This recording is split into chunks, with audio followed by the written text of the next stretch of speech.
Today we're going to jump into a topic that nearly every agency owner asks me, or anyone entering the space asks me, and this is niche. Niches are the bane of any starting agency, any starting business, anything in general, right? It's always, there's a huge emphasis on niche, and most founders waste months chasing this perfect niche, this golden unicorn. But the truth is, it doesn't actually matter until you have paying clients. And I know that's going to hurt a lot of people, and I can hear, the tissues being pulled out already. But let's dive into it, and you can see why it's not as important as you actually think. So, like we said, founders waste months, and there is so much analysis paralysis that happens within this topic. And they just don't start for a month. It's like they're just so fixated on creating the best, maybe not creating, but finding the best, the golden nugget. And it's the same as, if we know there's a gold mine here, right, and we're over here, and we're too scared to go in because we're thinking, is this a good gold mine? Because, there's a little tunnel over here. What if that's about a good gold mine? Right? This might be real estate. This might be e-com. And what happens is, in the decision and trying to decide one of these two, they don't pick any. And this one has gold, and this one has gold. They all have gold.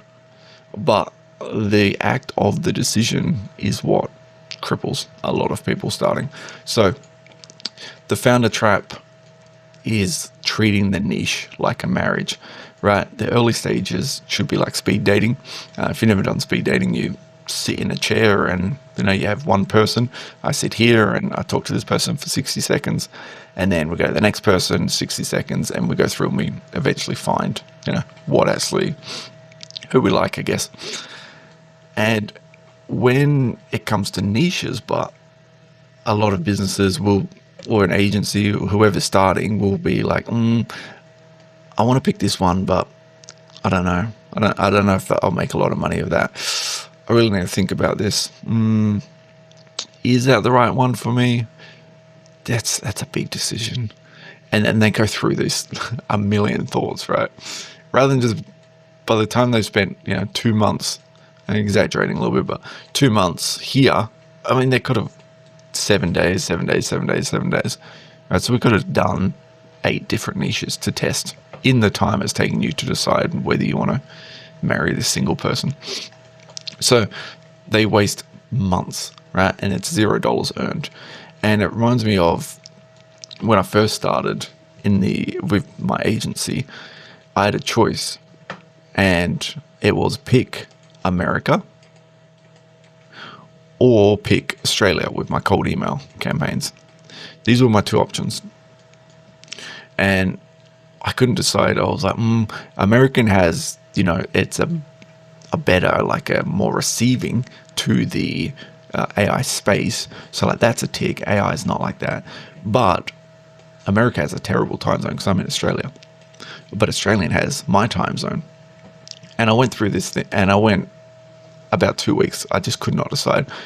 This is at the beginning. I was like, do I do America? Do I do Australia? Both has positive and negative. And it wasn't until someone mentioned to me, they were saying, hey, what you're doing is that's called false exclusivity, right? This isn't, the choice isn't A or B. The choice is never just A or B. The choice is always, there's a lot bigger. There's an infinite amount of choices you can make in this decision. So, false exclusivity refers to tactics or logical fallacies where something is presented in a unique, limited, or special when it is not, right? Or when a situation is framed as having only 2 mutually exclusive options when more possibilities exist. So, in layman's terms, I had option A and I had option B. But in reality, option C was to do both. Why not just test 100 here, test 100 here, and then we can adjust things there.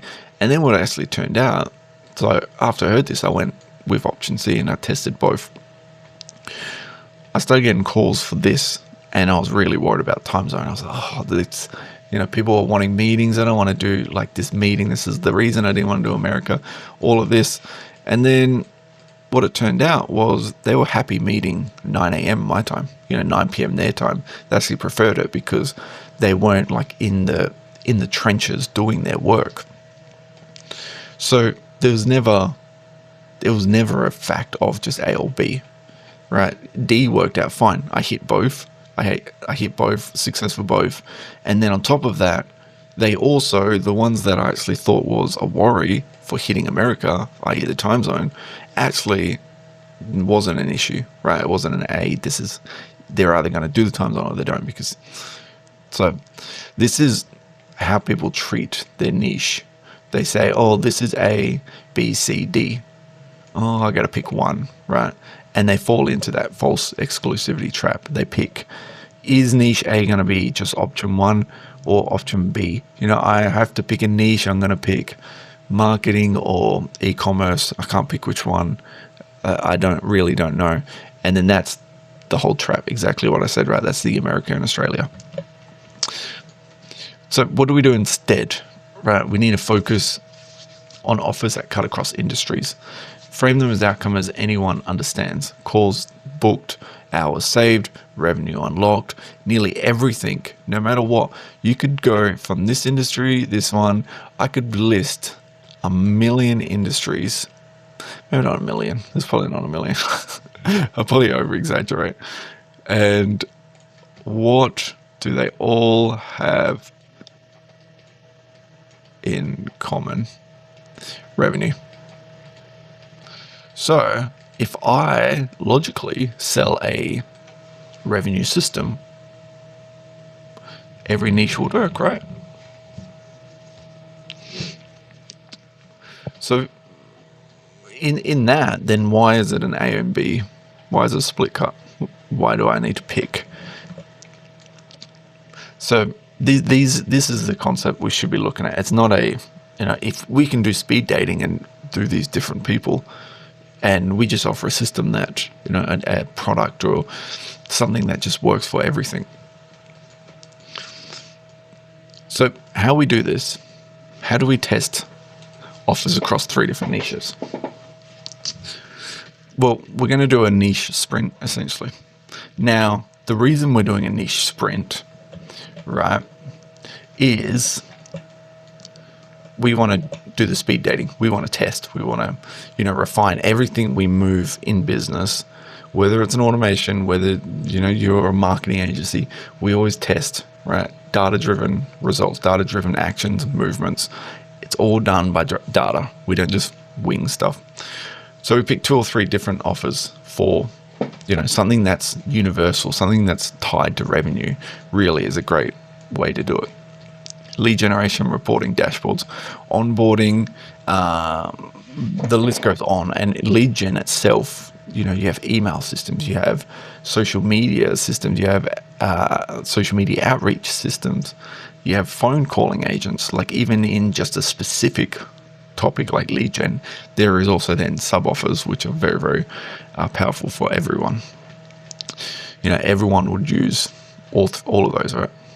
Like even e-commerce, you could use a phone agent and they could just answer the call you could have a customer query line on products. So what we're going to do is we're going to outreach to 10 people in 2 to 3 different industries. This is ideally in the DM section. So we want to say, hey, I got this product. Are you interested in all this? And you want to make it really hyper personalized and just see if you get any interest. Now, 10 people is not a lot. The reason it's at 10 is because we're going to do this on social media and we don't want to get flagged for sending 100 DMs and the account's being flagged. And what we're going to do is we're going to track the responses and the meetings booked, right? You may not have a lot of meetings, but you will have people respond to you. That you will see a trend. There'll be one where it'll be, even if we do such a small amount of 10, there'll still be a single one there, right? So industry examples. We need we need, I was looking at the slides thing, I thought we were missing them, but we're not. So when I go back to what actually works in the industry, and when I actually say any industry works, right? I've worked with all of these industries. I've worked with a lot of industries now, and every single one, it works. Like, you make money in every single one. Real estate, automated follow-up. You never lose another lead. Real estate has reactivation campaigns, so we can use a phone agent to call prior leads that they had house sales. We have abandoned cart recovery for e-commerce, $5,000 unlocked. Coaches, CRM is huge for coaches, especially online coaches.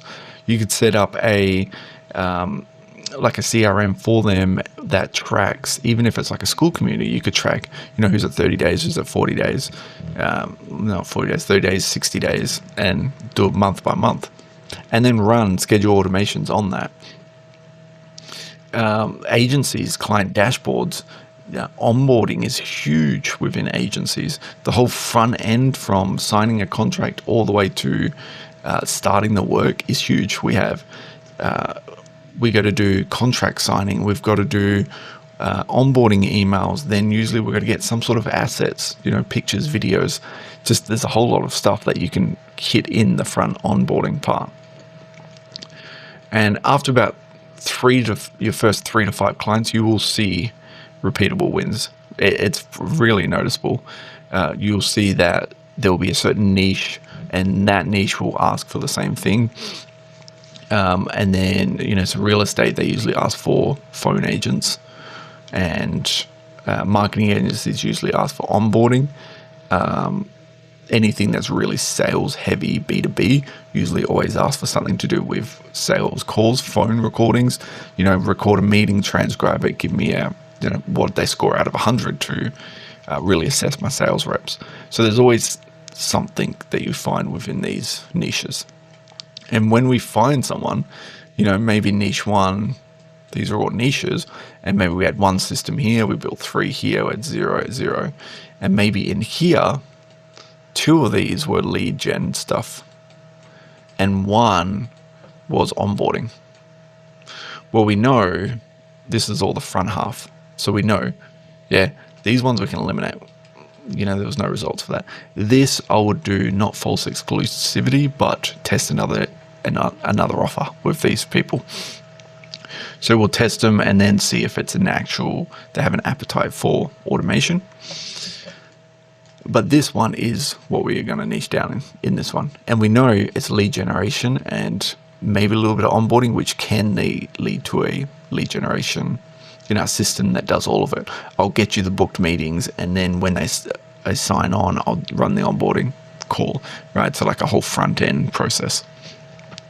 And this is the best way to do it. Not sit here and say, oh, I picked this niche, what if it goes bad? Or, let me just pick this or this, right? We need to test.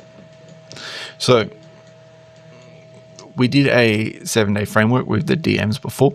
This is for the cold outreach that we can do. When you sort of have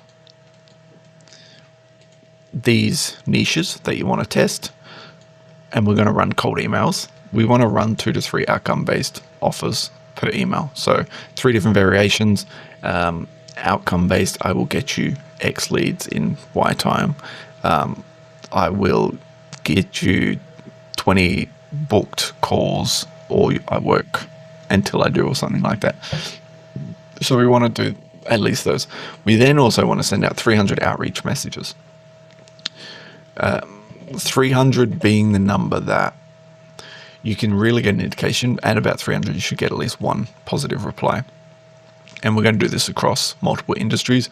So 300 is the number where it's not so much dedicated to a singular niche. Because if we do like 1,000, then it may test a little bit longer, a little bit more, but it's going to take a lot longer. And we sort of want to do a really quick sprint to just work out, by 2-3 weeks, you should have an idea of what's definitely going to work. When they reply back, because we are going to get replies, we are going to measure who replied the fastest. There's there's been many times where we've sort of emailed people and then within 5 minutes, yeah, that sounds cool. Let's do this, right? These are the people that sort of have the appetite and they're onto it. I know human resource does this a lot. If they're looking for leads, they're sort of constantly watching their inbox. They're sitting at the computer trying to actually gather extra clients. So we want to measure who replied the fastest, and then also, what is the extent of the message. And then whichever niche signs first or gives us a big signal like this, we're going to double down on that. So that is the homework by next week. And that is a very quick rundown on, false exclusivity, niche testing, not just analysis paralysis. We want to make sure that we data-driven decisions and that you pick one of them. So go ahead and run a 7-day niche sprint.